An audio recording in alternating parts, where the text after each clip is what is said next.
If you go to a Google map of Rio de Janeiro and put it into 3D mode, you can see what the city looks like as it was designed by urban planners. But you'll notice parts of the city that don't look like the rest. See the difference? The people who live in these parts of the city with the clean lines and the well-thought-out design are called people of the asphalt. The people who live in these parts of the city are called people of the hill.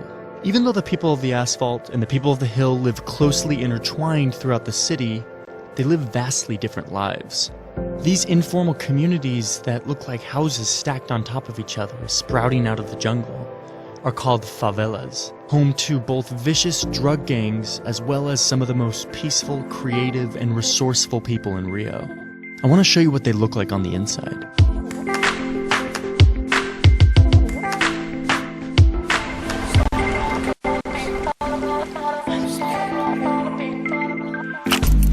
A favela is a community that was built without any oversight of a public authority. No zoning, no building codes, no public services. These places just kind of grew out of the hills over time thanks to two main factors. First was slavery.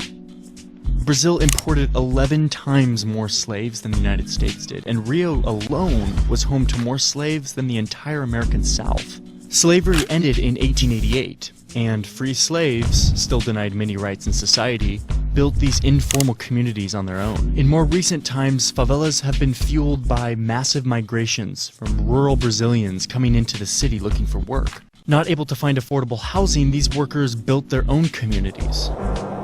Today, 25% of Rio's residents live in these favelas. I spent time in 6 of Rio's favelas to try to figure out what happens when parts of a city develop without the presence of a government. This is Rocinha. It's Brazil's largest favela, and it has been dubbed a city within a city. It's a completely self-sufficient economy, the result of decades of makeshift solutions to basic needs like electricity and running water. Without a formal government presence, the residents of Rocinha created their own association, which helps coordinate public projects and resources. Since these associations grew up totally informally by people who had no training in public administration, the resulting community design brings with it a little more zest and creativity than your traditional city.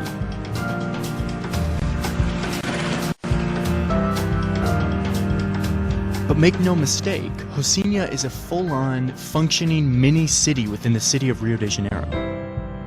This impromptu resourcefulness is common within favelas. Here I am in Vidigal, a favela not far from Rocinha. This man Paulo is showing me his garden, but it wasn't always a garden. 15 years ago, this hill that we stand on was teeming with garbage. Paulo decided to clean it up, planting trees and cultivating a garden space that now produces fruit. He did this without asking permission because, after all, there was no one to ask permission from. If you look around the garden, you'll realize that everything is made from trash.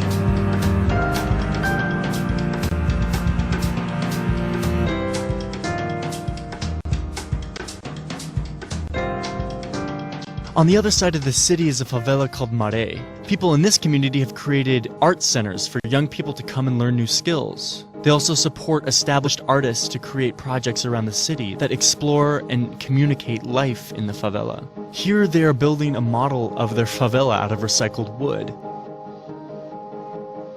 In Providencia, a favela near the port zone, I met up with this guy, Mauricio, a photographer who lives in this amazing house.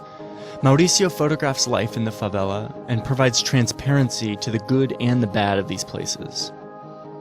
He thinks of photography as a weapon to fight against everything from drug cartels to the government when they show up trying to remove parts of his community. Whenever he sees corruption or foul play in his community, he photographs it and distributes it to a network of local and international media contacts. Over the years, people have learned not to mess with him. É sempre brigando. Então, essa é uma arma que dói muito neles. A fotografia dói muito neles. Você resolve muito fácil com a fotografia. So why are these people who live in poverty and neglect so driven to create beauty in order to survive? Porque o poder público. E o poder público nunca está pronto para você, porque se a gente não fizer aqui, não é eles que vão vir aqui fazer. As coisas são mais permitidas. E outro é um lugar muito esquecido. This reality of neglect from public investment has created a culture of creative survival. But there's a dark side to this too. So right now we're traveling over Complexo de Alemão, which is a huge complex or block of favelas. We're not going into the streets today because this place is still very much run by drug trafficking gangs. I would be sugarcoating the situation if I didn't talk about the fact that drug gangs still have major influence in a lot of the favelas, and Alemão is one of those places.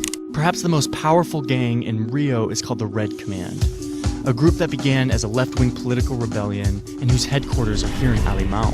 Cocaine arrived in Rio in the 1980s, enriching the gangs and allowing them to grow in power and territory.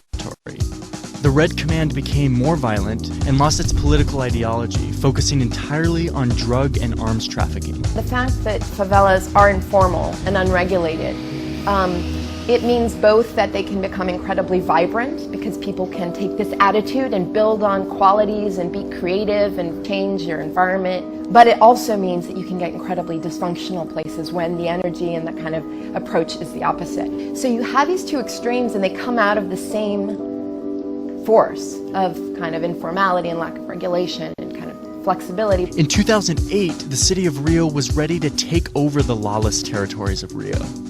They assembled a special force of police officers to enter the favelas and drive out the gang influence. They called this process pacification of the favelas. But this gets tricky really fast.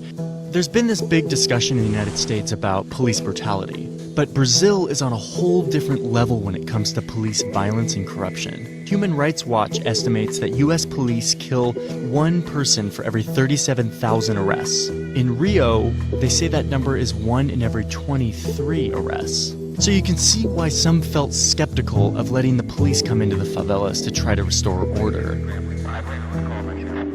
This is Santa Marta. It's the first favela that received pacification forces back in 2008. It also happens to be the place where Michael Jackson decided to shoot a music video.